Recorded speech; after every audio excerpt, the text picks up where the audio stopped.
Hi, I'm Callum from Tyne Valley Motorhomes, and this is the handover of a Hymercar 3. So at the back of the driver's side of the vehicle is where you'd fill the vehicle with water. So what you need is you need a hose pipe and a hose pipe connection, as it's mainly just a brass tap on site. So carry yourself some hose lock ends and some screw on ends, and you can either buy the extendable hoses or just a normal rigid hose, as long as it hasn't been used for anything other than water. Pop your key in here. This is a lockable cap, and you can pop the flat end of the hose into the van and fill until it either overflows or until you're happy there is enough water on board the vehicle.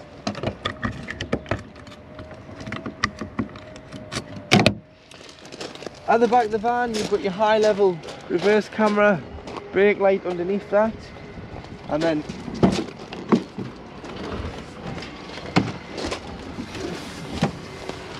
this side is your gas locker, so you can store your chairs in front of here. We've taken them out so we can have access to the LPG locker, which is your gas locker. So in here you can fit 2 gas bottles. This is our test bottle, which is a 6 kilogram propane colour bottle. There's some straps behind, so strap the bottle in top and bottom once you've put the bottle on board.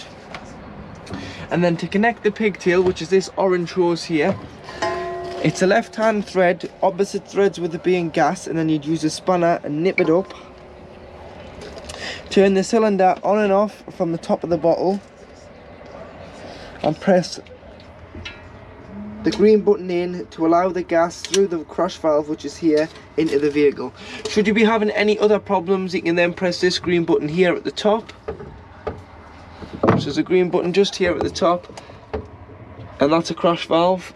And then you've got a changeover valve, so this bit here pointed to the back, it's using this bottle and it's showing green. Turn it round and it'll show red if the other bottle is empty.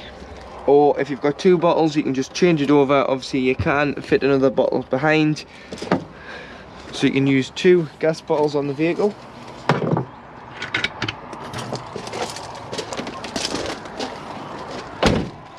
Put it on the passenger side.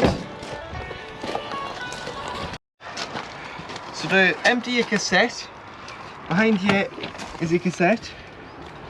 So what you need to do is lift the handle, ensure that the blade's closed, because if the blade's open on the toilet, the cassette won't come out. So if it's closed, you'll know, because if you lift the handle and pull it out the vehicle, you can then carry it or drag it to your waste disposal point, which is normally beside your toilet block. And then to empty it, all you need to do is take the cover off,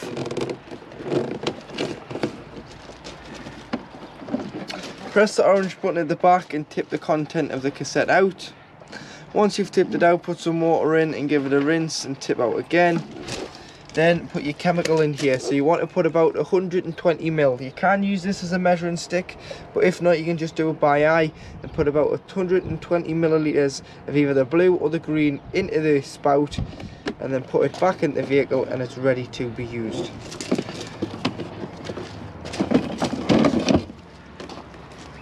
Got your vent for your heating system, so this kind of gives you the location of where the boiler is situated inside the vehicle. And then underneath you've got a grey pipe, which is your wastewater outlet. So if whatever water you've used and it's gone down a plug hole, it'll go into a separate wastewater holding tank. On the way out of your site, you want to empty this, because you don't need to drive around with it, because it adds weight, which is going to reduce your payload and affect your consumption of diesel. So you would drain that off, and to drain it off, you put a key. You've got a big black key that goes onto here, and you turn it, and this opens the valve. That'll then drain off into the gully, into the designated waste disposal point. And in the winter, you want to make sure that this is fully drained off and no water is left situated in the vehicle. Mains connection point for charging the vehicle, whether you're at home and you're charging it before you go away, or you're on a site. Get your hooker blade, lift the collar about halfway and then slide it onto the vehicle. Hook this side up first, then the sight and do it in reverse order when unhooking the vehicle, so that you're never walking around with a live lead in your hand. Diesel filler on the passenger door, which opens with the main ignition key, so just pop that in there. It's a lockable cap. Tyre pressures, so 5.5 bar all around, which is 79.5 psi. Underneath the passenger seat you have your electric block unit, so this controls all your 12 volt. So you've got an assortment of 12 volt fuses on the front there, so should a fuse blow, carry some spares and you'll be able to replenish the fuse on the bottom there. So they are just 10s, 15s, 20 amp fuses and a few 5.7s and 5s. Engine batteries underneath this compartment in the floor of the Ducato, so if you ever need to replenish the battery, you've got to lift that panel off or put a charger on the top of the battery. That panel needs to just be lifted off, and bonnet releases on the side of the dashboard.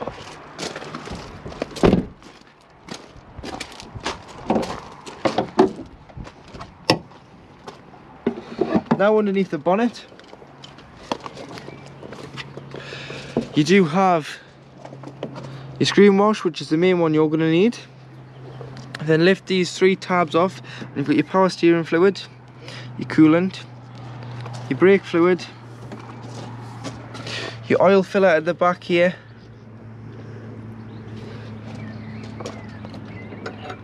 and your dipstick just there. And then you do have, for giving or receiving a jump start, this is an earthen pointer just here, and then between the headlight and the air intake you need to put your key down here, lift this cover up, and underneath this flap you do have your positive jump start terminal. So to operate the Hymercar control panel, in the top left hand corner it tells you if you are hooked up or not. So this means you are receiving 230 volt. If that light wasn't to be on, you would just have 12 volt off your leisure battery. And in the bottom left you've got your master switch, which turns the vehicle on and off. And then above it you do have your pump, so should you want to use a tap, toilet or shower and you've got water on board, turn the pump on and it will pressurize the water to the water system. And then coming down from the top to the bottom, so you've got your leisure battery reading, your fresh water reading, your wastewater reading, so it's not illuminating there, so it is not full, it's empty. And then you've got your van battery reading at the bottom. So in the kitchen you've got 2 gas burner rings, so there you are, there's both lit, so there's ignition on there. Allow these to cool so that they're cool enough to touch before you do put the glass lid down. And then it does give you a warning on how big your pans mustn't be. So 160 millimeters is the biggest for this size and 120 millimeters is the biggest for this size. Don't go over and buy bigger pans because you can cause damage to the burners. With your water system, so ensuring that the pump's on, you'll have that water that's getting up the temperature there, so your hot water system's working. And then you do have storage under here, so you've got a cutlery tray, slide out drawers,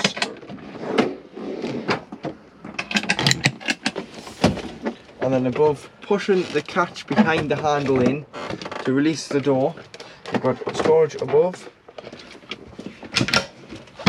And storage in here, which is a wardrobe, so you've got a hanging rail there. Above it you do have a 230 volt socket when hooked up, 12 volt, and your light for above your kitchen area and lounge. So to operate your fridge, it's all operated from here, so it's a 12 volt compression fridge, so you can turn it off on the or turn it and set the temperature that you require. But always make sure that you're turning it off when you are leaving the van parked up in storage or parked up on the drive, not in use. Otherwise it can sometimes flatten your leisure battery if you leave these on, because it's not switched off by the control panel for obvious reasons. So just set your temperature and then remember to turn it off. You do have your small freezer box there on the fridge as well, and then when not using it, just leave the door rested up, don't shut it, just so air circulation gets in and out the fridge and doesn't cause any smells and mold in your fridge, so that when you come back to the van you've got a clean fridge, not a dirty one. So to drain the fresh water off, so if you've taken on contaminated water, you drain it down for the winter, or you're simply not using it for a couple of weeks, you can drain the fresh water off by taking the cushion off the bed, lifting the flap, and then this valve here, you open it up, so it tells you there. So if you want to take the full tank out but leave 20 litres in, you open it 3/4 of the way to the left, and then 2 times to the left to open it fully, and that'll drain off all the water inside this tank. So it's very important that in the winter you leave the tank open once you've drained it off, and that you do drain it off, because if not, the water could freeze in this and cause a lot of expensive damage to the vehicle. So this is the valve, turn that, and your water will just drain out directly out underneath the chassis. In the back of the vehicle you can have the bed pushed up and clipped into here, so you just push to bring the bed back down, just clip it in, and then you can put larger items down the centre of the vehicle with tethering points throughout to tie your loads down so that nothing moves and causes any damage. In the washroom, so you've got your light here and then your door that comes along. The shower head holder is able to be lifted off. It's just a suction cup, and then it'll stick along this shiny grey silvery trim so that you can move it, so that you can have the shower head wherever you want. So your water system's working there. That is your water to temperature, is really warm, with a soap dish and toothbrush holder. Storage cabinet for your toiletries, and shower cubicle or curtain, should I say, to cover your toilet when you're using the shower.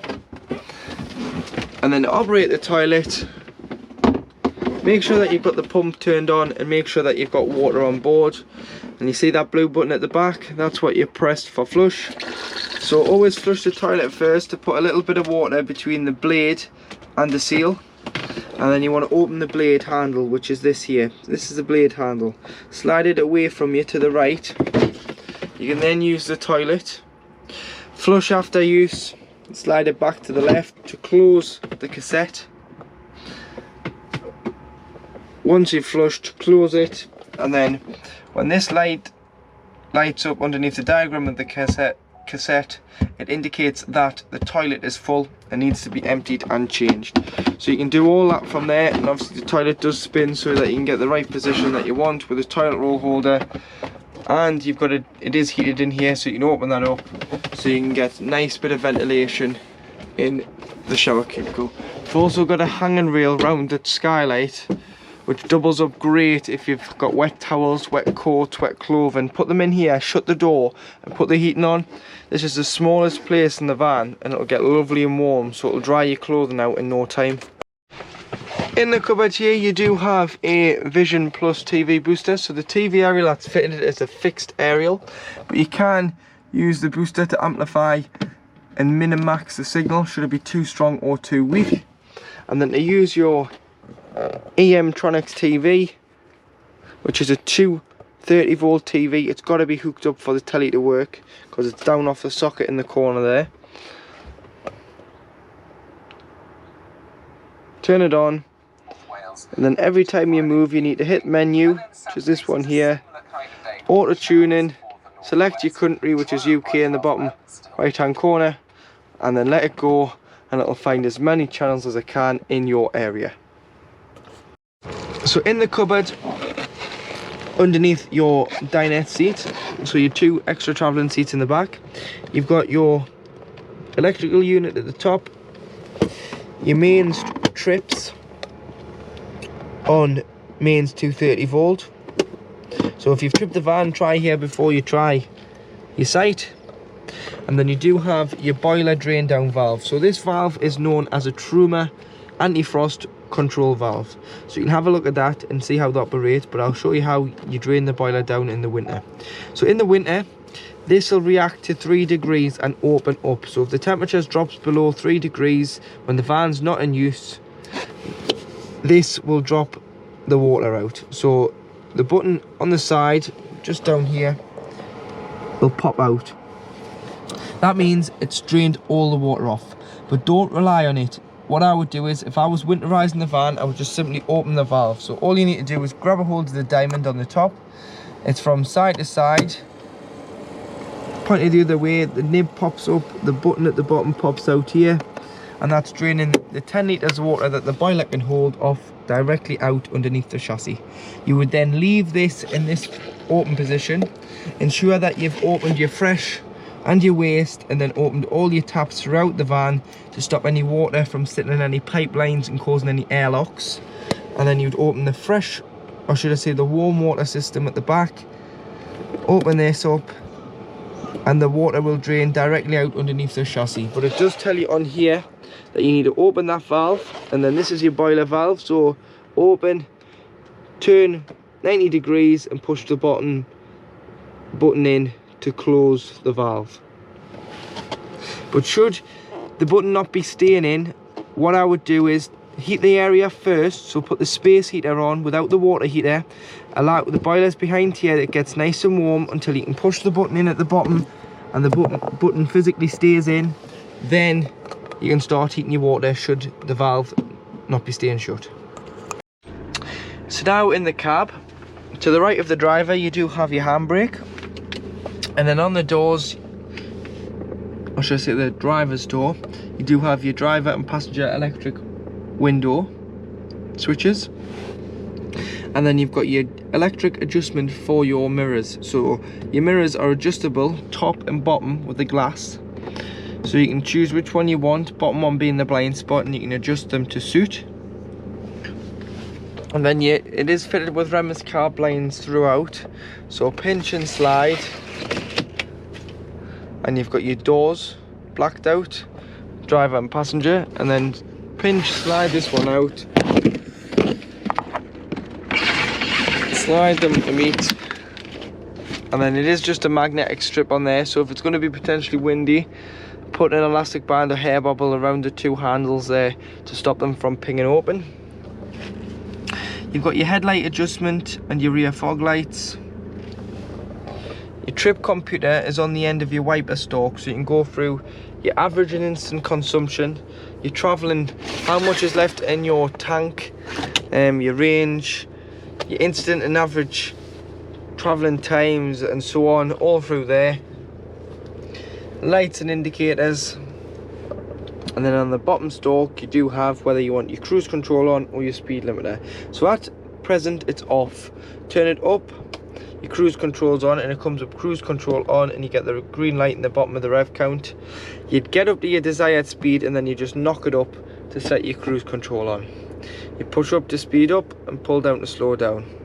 You can cancel with a foot brake, or you can cancel with the end of the stalk and then press it again, and you can resume it till the last speed that the cruise control was set at before the engine was turned off. Go at the bottom and you've got SLD, which is speed limiter. If you push and hold, it goes up in 5 mile/hour increments. If you go slowly, it goes up in 1s. So it says there, I've set that to 50 mile/hour, but it says off next to it. So to turn the speed limiter on, you need to hit the end of the button, and then it's on. So that'll limit the vehicle to 50 mile/hour. To turn it off, you just press the end of the stalk and that'll turn it off. 6-speed manual gearbox with lift the colour into reverse, and that's how you put the vehicle into reverse.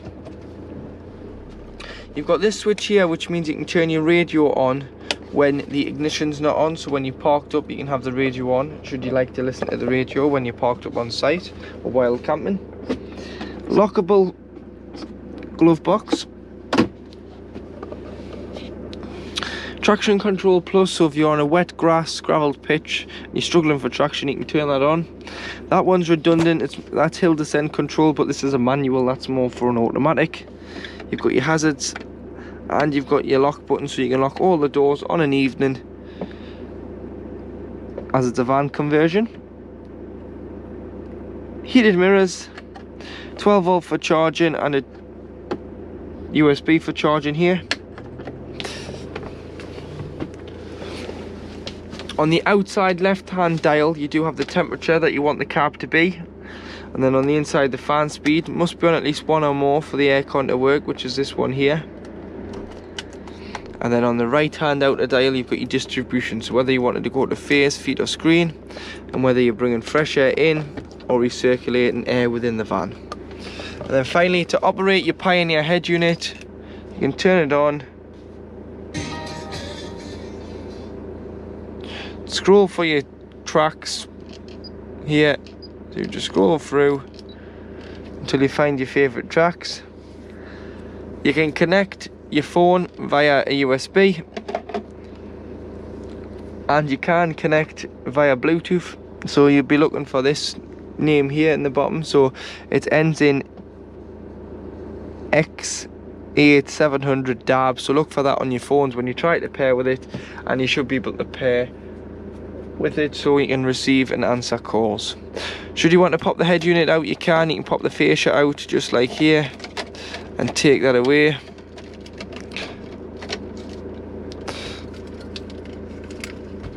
Like so.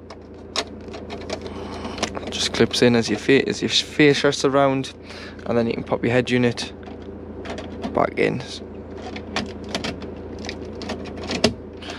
There you are. And that is how you would remove your head unit should you want to remove the fascia when leaving the van unattended.